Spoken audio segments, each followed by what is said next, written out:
देश की राजधानी दिल्ली में इन दिनों सियासी पारा पूरी तरीके से गरमाया हुआ है। एनफोर्समेंट डायरेक्टोरेट की ओर से इन बीते दिनों दिल्ली सरकार के मंत्री सत्येंद्र जैन के खिलाफ कार्रवाई करते हुए उनकी 4 करोड़ 51 लाख की संपत्ति को जब्त कर ली थी, जिसके बाद आज दिल्ली के बीजेपी के प्रदेश अध्यक्ष आदेश गुप्ता ने पूरे मामले पर प्रेस कॉन्फ्रेंस करके दिल्ली सरकार, अरविंद केजरीवाल और सत्येंद्र जैन पर गंभीर आरोप लगाए। आदेश गुप्ता ने स्पष्ट तौर पर कहा कि साल 2017 से ही एनफोर्समेंट डायरेक्टोरेट के द्वारा सत्येंद्र जैन के खिलाफ जांच की जा रही है। हवाला कारोबारियों से 16 करोड़ 39 लाख रुपए के लेन देन का खुलासा होने के बावजूद भी केजरीवाल ने सत्येंद्र जैन को मंत्री पद से बर्खास्त नहीं किया। 24 घंटे में सत्येंद्र जैन को बर्खास्त करने की मांग की।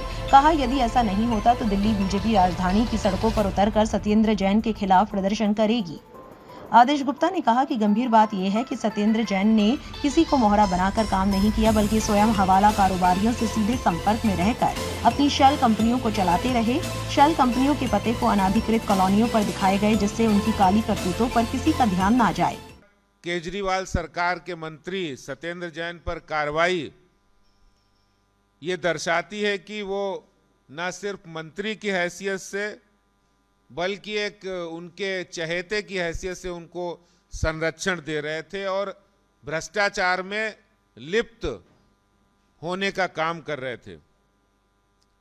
और वो एक ऐसे मुख्यमंत्री जो हमेशा ईमानदारी की दुहाई देते हैं, हर जगह जाते हैं कि हम तो कट्टर ईमानदार हैं, हम तो कट्टर देशभक्त हैं।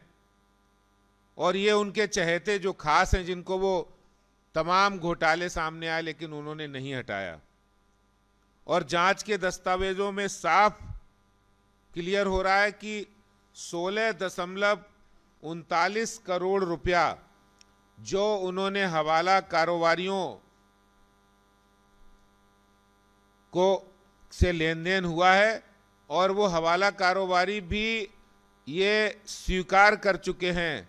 उन्होंने कहा कि आम आदमी पार्टी सरकार को पता है कि अवैध कॉलोनियों को नियमित करने की प्रक्रिया चल रही है और इन जमीनों को अनाधिकृत कॉलोनी में शामिल किया जाएगा।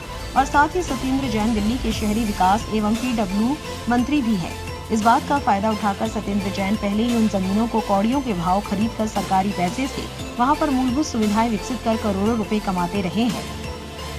उन्होंने कहा कि केजरीवाल को इस बात की जानकारी पहले से ही थी, इसलिए वे पहले ही शोर मचाना शुरू कर दिए थे कि सत्येंद्र जैन के यहाँ ईडी छापेमारी करेगी।